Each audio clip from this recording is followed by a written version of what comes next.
And now, the second program in our series, A Princess of Mars.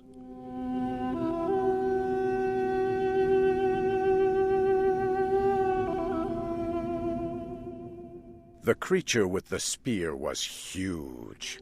There were many other similar creatures. They had ridden behind me on the backs of large animals. Each of them carried a collection of strange-looking weapons. The one with the large spear got down from the back of his animal and began walking toward me. He was almost 5 meters tall and a dark green color. Huge teeth stuck out of his face, and his expression showed much hate and violence. I immediately knew I was facing a terrible warrior.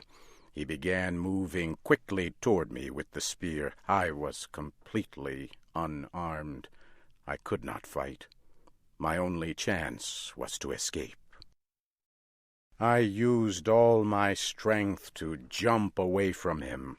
I was able to jump almost 30 meters. The green Martian stopped and watched my effort. I would learn later that the look on his face showed complete surprise. The creatures gathered and talked among themselves. While they talked, I thought about running away. However, I noticed several of them carried devices that looked very much like rifles. I could not run. Soon all but one of the creatures moved away. The one who had threatened me stayed.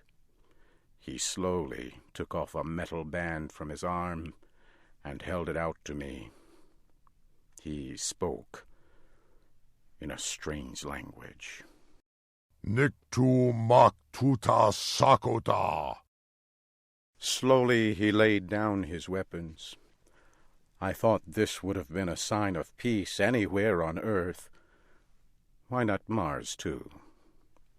I walked toward him, and, in a normal voice, announced my name, and said I had come in peace.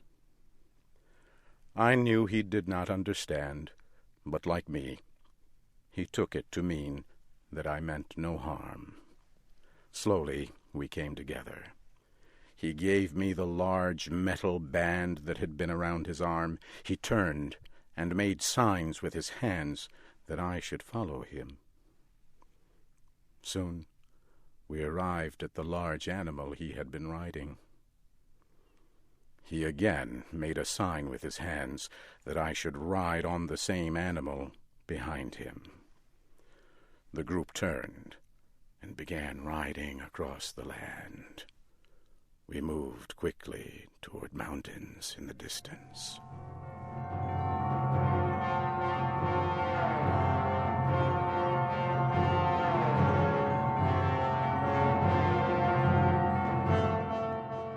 The large animals we rode moved quickly across the land. I could tell from the surrounding mountains that we were on the bottom of a long, dead sea. In time we came to a huge city. At first I thought the city was empty. The buildings were all empty and in poor repair. But soon I saw hundreds of the green warriors. I also saw green women and children. I soon learned about many cities like this. The cities were built hundreds of years ago by a people that no longer existed. The green Martians used the cities. They moved from one empty city to another, never stopping for more than a day or two. We got down from our animals and walked into a large building. We entered a room that was filled with fierce green warriors.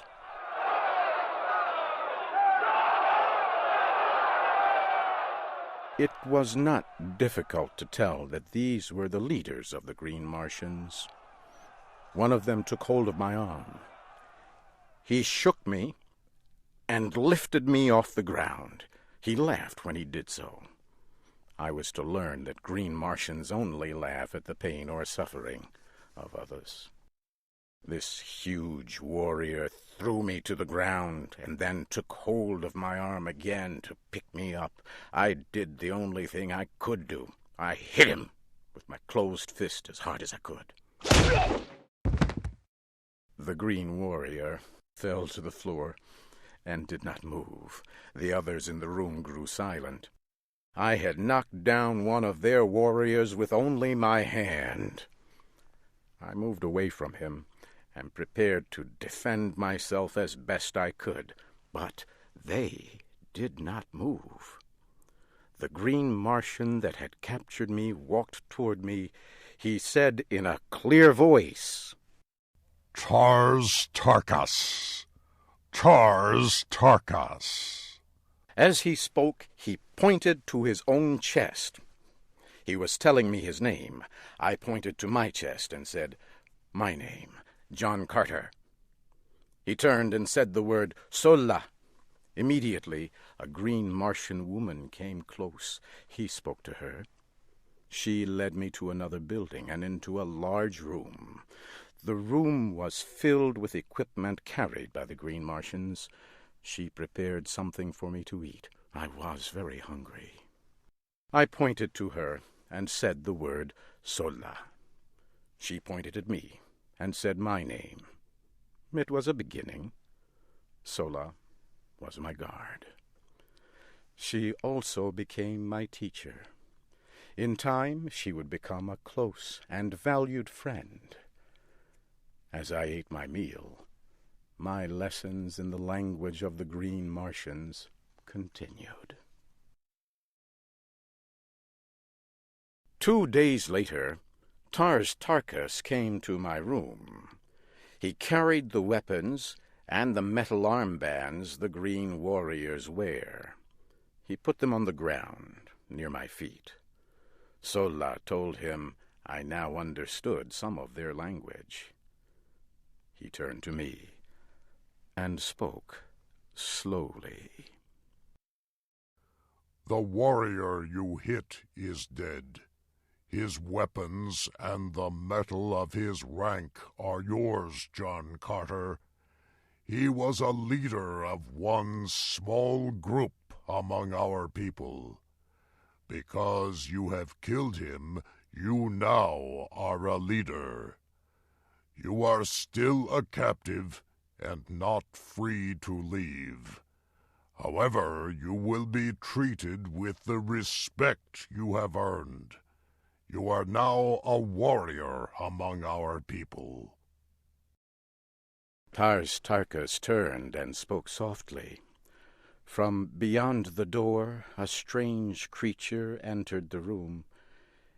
It was bigger than a large dog and very ugly. It had rows of long teeth and 10 very short legs. Tars Tarkas spoke to the creature and pointed at me. He left. The creature looked at me, watching closely. Then Sola spoke about the creature. "His name is Woola. The men of our tribe use them in hunting and war. He has been told to guard and protect you. He has also been told to prevent your escape. There is no faster creature in our world, and in a fight they can kill very quickly. Do not try to escape, John Carter. Woola will tear you to small pieces." I continued to watch the creature named Woola. I had already seen how the green Martians treated other animals. They were very cruel. I thought, perhaps this beast can be taught to be my friend, much like a dog on earth. I walked close to the creature and began speaking in much the same way I would speak to a dog or other animal on earth. I sat down next to him while I talked softly. At first he seemed confused. I believe the creature Woola had never heard a kind word. In the next several days I gained the trust and friendship of Woola. In a few short days, Woola was my friend and fierce protector. He would remain my loyal friend as long as I was on Mars. Several days later, Sola came to me with a look of great concern. John Carter, come with me. A great battle is about to take place. An enemy is coming near this city. We must prepare to fight, and we must be ready to flee. Sola, what enemy is this? A race of red men who travel our world in flying machines.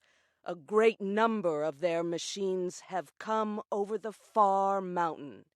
Take your weapons with you, and hurry. I collected my sword and a spear.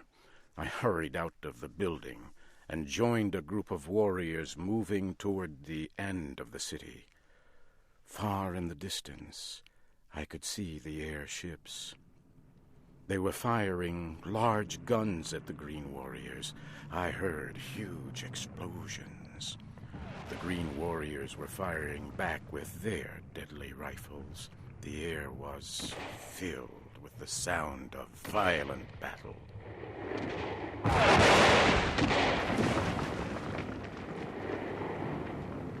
Suddenly, a huge airship exploded. It came down crashing near me.